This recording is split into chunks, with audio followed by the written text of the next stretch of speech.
Hello, I'm Tony DeGraff, and for my environmental disaster project, I had Chernobyl. Background to Chernobyl. Well, Chernobyl was a man-made nuclear disaster that occurred on April 26, 1986. Chernobyl, Ukraine was the home of the first nuclear power plant of the country, called Chernobyl Power Complex, and it had 4 reactors. Unit 4 was being tested to find how long turbines would spin and supply power to the main circulating pumps in the case of a power outage. Now, on April 26th, the moderator there manually turned off the automatic shutdown mechanism, so when the control rods were placed into the reactor, a dramatic power surge occurred, and the reactor was unstable. The very hot fuel met with the cooling water and led to fuel fragmentation, and fragmenting even 3 or 4 could lead to reactor's destruction. This is exactly what happened, as the overpressure caused the destruction of the reactor and fission products to be released into the atmosphere, along with radioactive graphite and fuel. Aftermath. The immediate aftermath was the death of 2 workers, and within the first 4 months, an additional 28 workers died. There was a fire as a result, and many firefighters died as well, although the death toll to that wasn't exact. Due to the surrounding area, about 5 million people lived there, including Ukraine, Belarus, and Russia.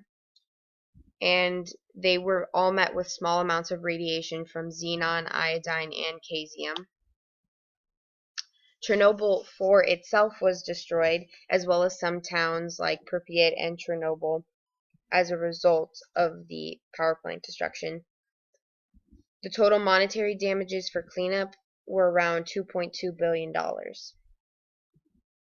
Here is an example of Pripyat, which is a small town next to Chernobyl, and some of the destruction that occurred, and the fact that it's basically a ghost town because everyone was evacuated. Now, the environment post-Chernobyl, well, as you can see, this is an explanation of the main environmental pathways of human radiation exposure. And it just gives a glimpse at how radiation and the environment correlate. Around 6,000 people have found to have lung cancer as a result of radiation, although most people don't want to confirm that this was a result of Chernobyl. In addition, another 3,000 people got various other cancers in the surrounding area, but no one claims that this is a result of Chernobyl or radiation from debris.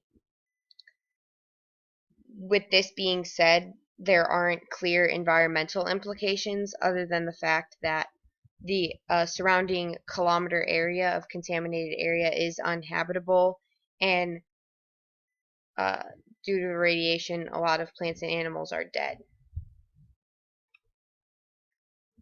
The future. Well, as I said, the contaminated area is uninhabitable.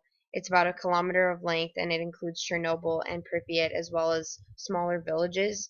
And although it is uninhabitable, many poor and destitute men and women live there because they have nowhere else to go, and they weren't among the people that immediately evacuated. Although this is considered a contaminated zone, people can still go on tourist visits there, and journalists can go and take pictures, but only for short periods of time within the span of a few hours. Here is a map of the location of the incident and who was most directly impacted by the disaster. The confiscated and closed zones are the most immediate places that are seen to have radiation contamination, including the Chernobyl plant and areas along the border of Russia and Belarus. And as you can see, it gets smaller amount of impact, but a lot of that area was impacted by the radiation.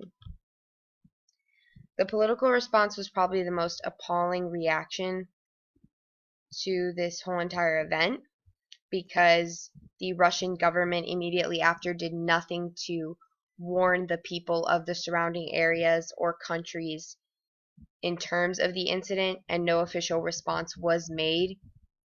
Everyone worried about the workers, but other than that, nobody else in the towns or villages were warned.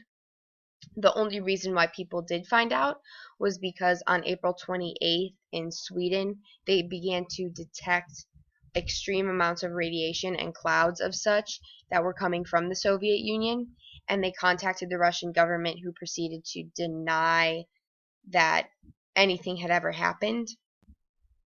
But due to the pressure put on by the Swedes, the Russian government responded and said an accident occurred at the Chernobyl atomic power plant and one of the reactors was damaged. Measures have been undertaken to eliminate the consequences of the accident. This is an excerpt out of a Russian newspaper that included very vague pictures of Chernobyl and the plant, but said that they had immediate cleanup and everything was underway and okay, although this is not true at all and many people had to evacuate. These are the sources that I used, and thank you.